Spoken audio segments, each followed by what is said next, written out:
Bismillahirrahmanirrahim. Assalamualaikum warahmatullahi wabarakatuh. Terima kasih kepada rekan-rekan sekalian yang sudah berkenan mengikuti kegiatan Pusat Karir Training Skill batch kedua pada bulan Mei kali ini. Perkenalkan, nama saya Ratna dari Pusat Karir Universitas Bale Bandung. Pada kesempatan kali ini, saya akan memberikan tutorial mengenai bagaimana teknik mencari sumber referensi melalui mesin pencari Google atau Google Search Engine. Ada beberapa situs yang dapat kita kunjungi untuk mendapatkan referensi, baik itu berupa buku ataupun berupa jurnal. Nah, situs tersebut diantaranya adalah yang pertama, ini adalah Google Book. Google Book menyediakan e-book dengan berbagai genre, mulai dari e-book fiksi maupun non-fiksi, tetapi tidak seluruh bagian dari buku dapat dilihat. Kemudian yang kedua adalah Google Scholar atau Google Cendekia. Ini menyediakan artikel tulisan berupa jurnal ilmiah yang dapat didownload dengan format PDF. Dan yang ketiga adalah Elsevier. Ini merupakan situs jurnal internasional berbayar, namun abstrak tulisan dapat diakses secara gratis. Dan yang keempat adalah repository. Repository ini merupakan situs perpustakaan digital dari berbagai kampus yang ada di Indonesia maupun di internasional. Baik, saya akan coba memberikan tutorial. Kita akan kunjungi satu persatu situsnya. Yang pertama adalah Google Book. Seperti biasa, kita masuk dulu ke Google, new tab Google, lalu kita tik saja di sini Google Book.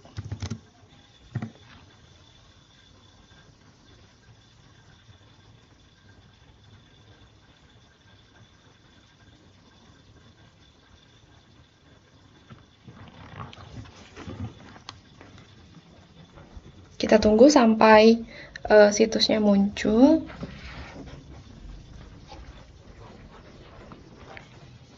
Nah, seperti ini sudah muncul situsnya. Kita klik saja Google Buku.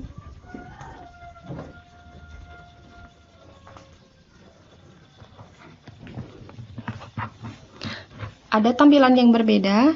Nah, di sini ada tulisan Google dan di bawahnya ini adalah buku ya. Berarti teman-teman sudah bisa masuk mengakses Google Book atau Google Buku. Kita tinggal ketik saja di sini judul yang kita cari. Misalnya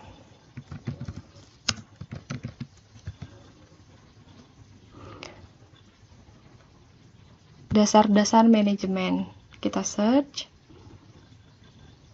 Nah, ini sudah muncul berbagai judul yang bisa kita lihat di Google Book ini.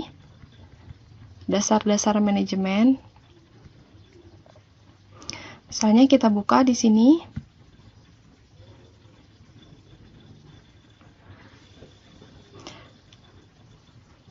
Nah, ini sudah muncul ya cover dari bukunya. Kita search saja ke bawah, kita tarik.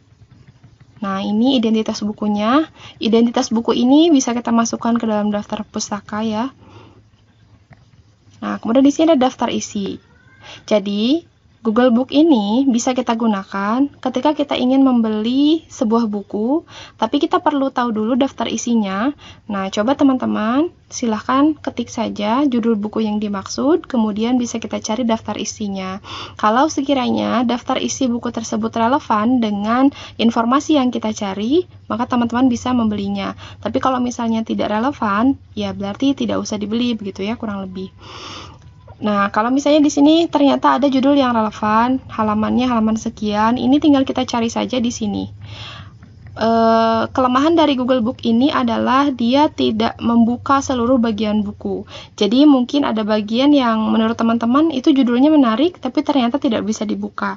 Itu salah satu kelemahannya. Tetapi kalau menurut saya, meskipun sebagian kita masih dapat mengambil kutipan sebagai kutipan yang akan kita gunakan di dalam karya tulis ilmiah kita. Itu adalah Google Book. Kemudian yang kedua, kita masuk lagi Kita ketik, boleh di atas, boleh di bawah sih sebenarnya teman-teman. Ini ada Google Scholar.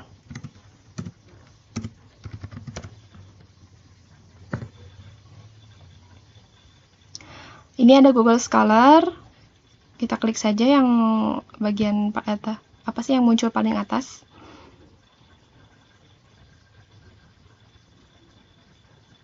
Nah, Google Scholar itu sama dengan Google Cendekia.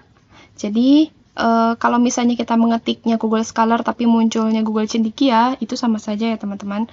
Nah, kemudian misalnya kita akan mencari sebuah judul artikel, misalnya mengenai pengaruh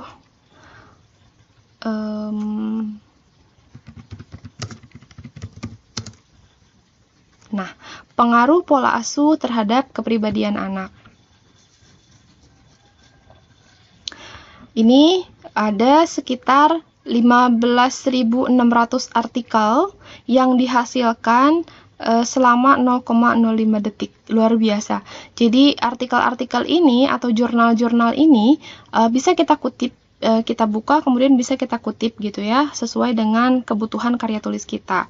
Nah, di sini ada tahun. Nah, kalau misalnya sekarang ada ketentuan bahwa di dalam skripsi itu misalnya kita harus menggunakan referensi maksimal 5 tahun ke belakang. Nah, maka misalnya kita bisa membuat ini tersetting artikelnya sejak tahun 2016. Nah, nanti yang muncul adalah artikel-artikel yang diterbitkan pada tahun 2016 sampai dengan 2020. Atau misalnya kita hanya membutuhkan artikel yang terupdate nih sejak tahun 2020, itu juga sama, tinggal disetting saja. Nah, contohnya kita buka ya, ini salah satu jurnalnya yang paling atas. Kita klik. Kemudian kita tunggu sampai muncul. Nah, seperti ini teman-teman. Ternyata ini adalah tesis. Nah, ini adalah tesis, bukan jurnal, tapi tidak apa-apa. Ini juga bisa kita gunakan, apalagi di sini ada fasilitas untuk mendownload, maka ini bisa kita download ya. Coba kita back.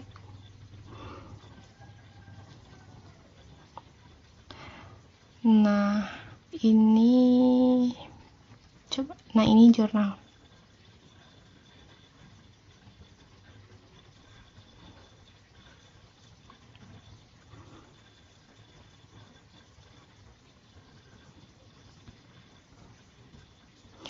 Ini adalah jurnalnya.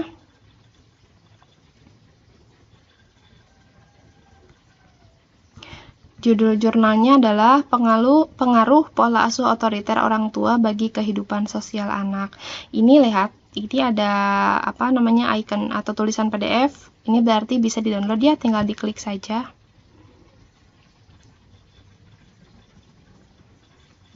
Ini juga sama, tinggal download.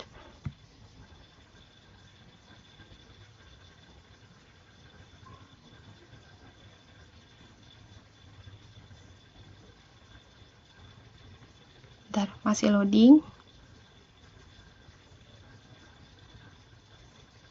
Nah, ini kalau sudah begini, sudah pasti otomatis jurnalnya bisa kita download ya, teman-teman, bisa kita simpan. Oke, tapi saya cancel. Nah, ini kalau misalnya mau full screen, cari saja icon full screen di sini.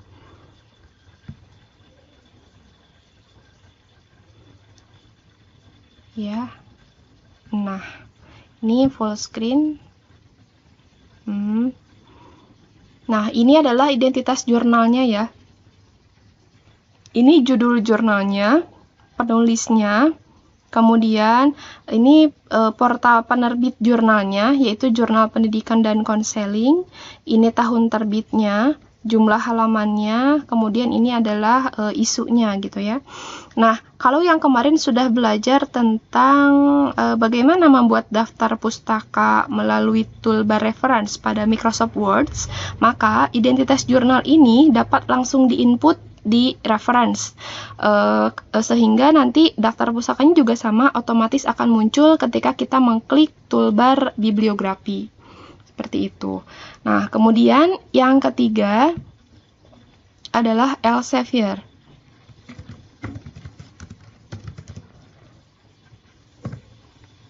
Elsevier ini merupakan situs jurnal internasional ya. Kalau kita mau mendownload jurnalnya, itu kita harus login dengan berbayar. Tetapi kita bisa mengambil informasi dari jurnal tersebut berupa mengutip abstraknya saja. Kalau abstraknya gratis gitu. Diklik saja ini jurnal Elsevier.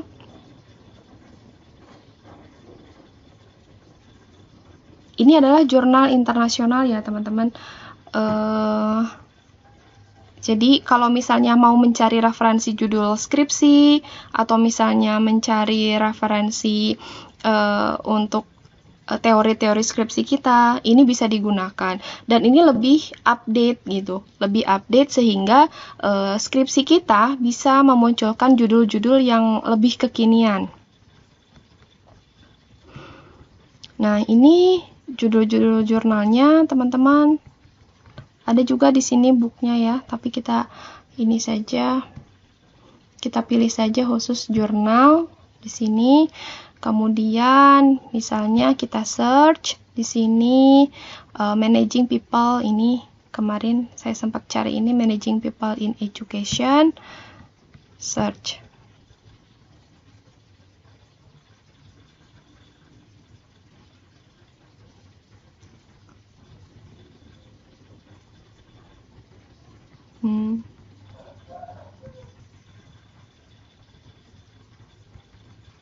Nah, ini yang muncul. Jadi, yang muncul itu adalah berdasarkan ininya ya, berdasarkan keywords-nya. Tadi saya mengetik managing people in education. Jadi yang muncul itu adalah nanti judul-judul dengan keywords, ada yang tentang education, ada yang tentang people, dan ada yang juga tentang managing gitu. Tinggal kita cari saja, karena ini juga sama, ada ribuan jurnal dan ada banyak sekali halamannya di sini, kita cari saja. Seperti itu. Nah, kemudian yang selanjutnya adalah repository. Misalnya kita ambil repository UPI. Nah, repository ini teman-teman sangat bermanfaat ketika kita akan mencari penelitian terdahulu yang sudah dilakukan oleh orang lain. Gitu. Jadi kita mencari judul-judul skripsi dari orang lain, dari kampus-kampus yang lain, yang relevan dengan judul penelitian kita, lalu kemudian kita mencantumkannya di dalam penelitian terdahulu. Biasanya penelitian terdahulu akan diminta dicantumkan oleh dosen pembimbing, tetapi itu bergantung pada kebijakan di lingkungan akademik masing-masing. Nah, ini repository UPI, jadi teman-teman tinggal ketik saja, mau repository UPI, mau repository ada UI juga, UGM, Telkom, dan berbagai kampus yang lainnya, tinggal dicari saja dengan menggunakan kata repository, lalu ditambahkan kampus yang dimaksud. Ini repository UPI, perpustakaan UPI. Termasuk saya sendiri juga mendapatkan inspirasi judul tesis dari situs ini, dari repository UPI ini ya. Nah, ini teman-teman tinggal dibaca saja aturan pengaksesannya. Bentar. Nah, di sini coba ada repository UPI. Ini tampaknya tampilannya berubah.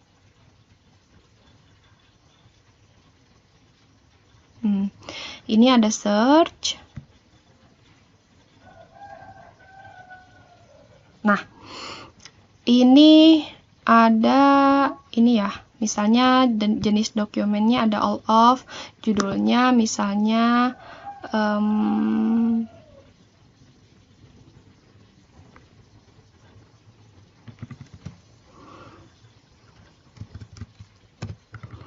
judulnya misalnya mengenai bahasa Indonesia. Ini tidak usah diisi ke bawahnya. Kemudian di sini ada item type-nya. Nih, ada artikel, book section, book, tugas akhir, di sini kita centang saja. Atau misalnya ada artikel juga, ini kita bisa centang gitu ya, jadi nanti bisa muncul secara bersamaan. Saya rasa yang lainnya tidak usah diisi, atau ini juga mau diisi boleh sih, PDF, kemudian ada teks. Coba kita search.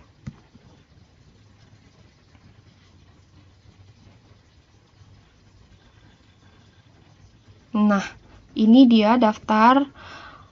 Ini tesis ya, ini ada tesis tahunnya 2017, judulnya Strategi Debat Aktif dengan Media Komik Tanpa Teks dalam Pembelajaran Berbicara Bahasa Indonesia bagi Penutur Asing Tingkat A2, dan lain sebagainya. Ini ke bawahnya, nah kalau dia ada icon seperti ini berarti bisa kita klik gitu. Nih, ini kalau teman-teman bingung menentukan judul skripsi, bisa mencari referensinya dari sini. Kita ambil variabelnya, salah satu variabelnya, lalu kita tambahkan variabel yang baru, kita bedakan lokasinya, itu bisa dijadikan sebagai judul skripsi. Nah, itu ya teman-teman dari saya mengenai berbagai situs yang dapat dikunjungi untuk mendapatkan digital reference. Terima kasih atas perhatiannya. Mohon maaf jika terdapat kesalahan. Assalamualaikum warahmatullahi wabarakatuh.